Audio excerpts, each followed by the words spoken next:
As the National Health Insurance registration gets underway, residents have been seeking more information and stating their concerns about the mandatory health care program.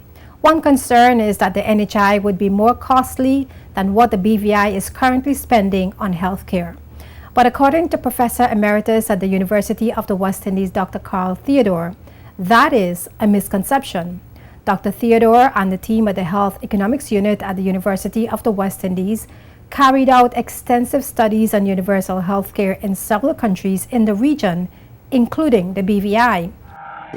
It turns out, and I can tell you, every single country we have looked at in this region, when we look at what the country is currently spending on health, and then we ask, okay, suppose we have a national health insurance with a good package, how much that would cost? The cost of that package has never exceeded what the country is currently spending on health. So this notion we hear sometimes that NHI is going to be more expensive, that is nonsense. The NHI is not going to be more expensive than what the country is currently spending. And that is something I want you to remember. In response to claims by private insurance companies that the NHI is not economically viable in its present form, Health Minister Ronnie Skelton, through a government press release, presented information on the cost and sustainability of NHI. The minister explained that according to the 2012 NHI Financial Model Report done by the Health Economics Unit at UE, annual revenue will be $74,308,000, which would be more than enough to cover the healthcare expenditures of about $70,788,000 annually in the initial stage. Minister Skelton confirmed that government will contribute approximately 53% of direct contributions to the NHI. Other sources are approximately 38% beneficiary premiums and approximately 9% from investment income on reserves, co-payments, and surcharges. UE health economists examined data from 2005 to 2012 to determine the best system for universal health care in the BVI and developed a guide for the implementation of NHI in the Virgin Islands.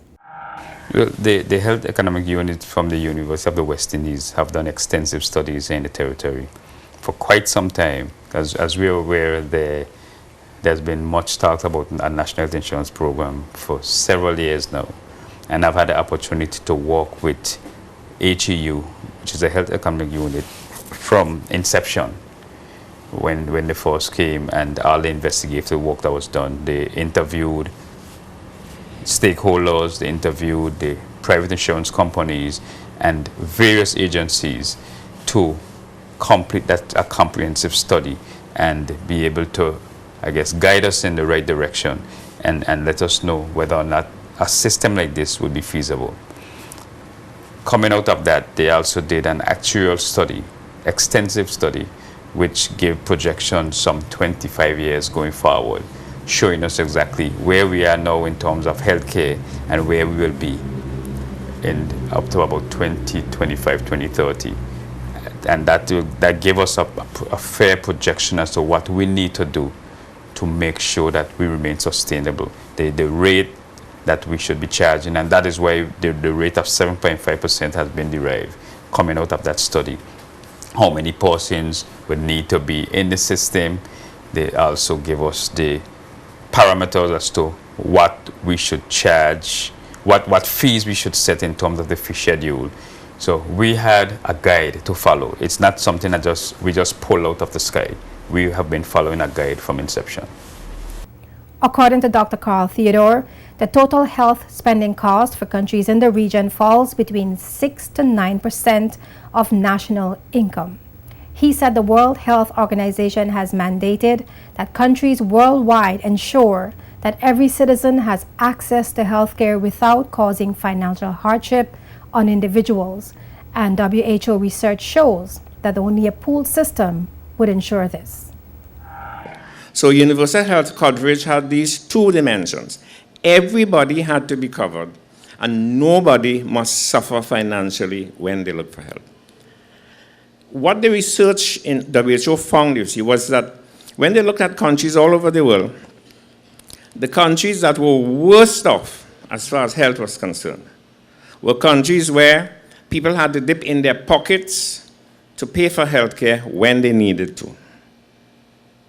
The second set of countries that were not doing so well were countries where private health insurance was the dominant form of thing.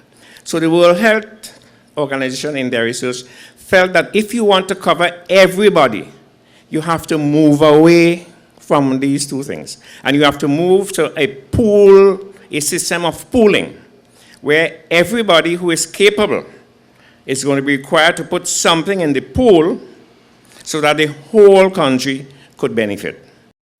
According to Deputy Director of the Social Security Board, Roy Barry, 60% of BVI's population do not have health insurance. He said it is predicted that half of the uninsured 60% will have the most costly medical conditions, and full participation in the single pool system is the only sustainable option for universal health care in the Virgin Islands.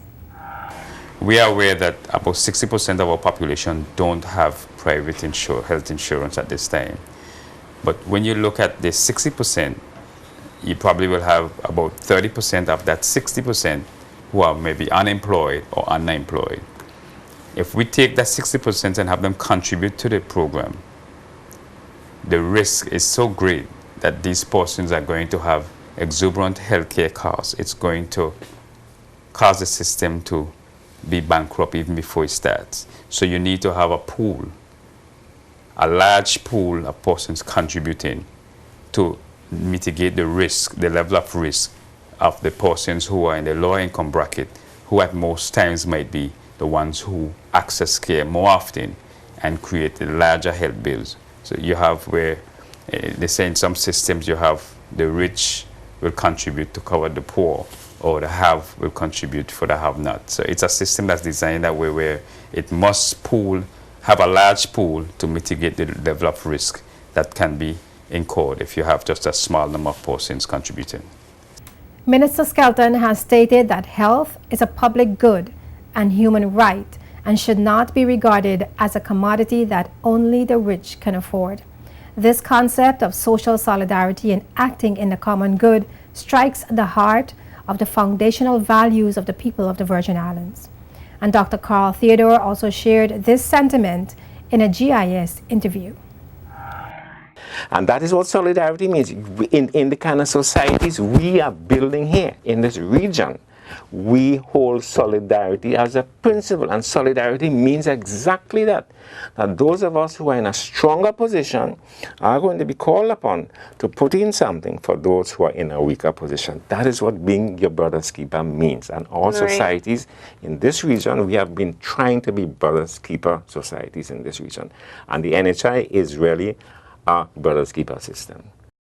Dr. Theodore said of the 200 countries worldwide, about 120 countries have already implemented or have started the process to implement national health insurance, and that figure will increase to 150 countries in 10 to 15 years.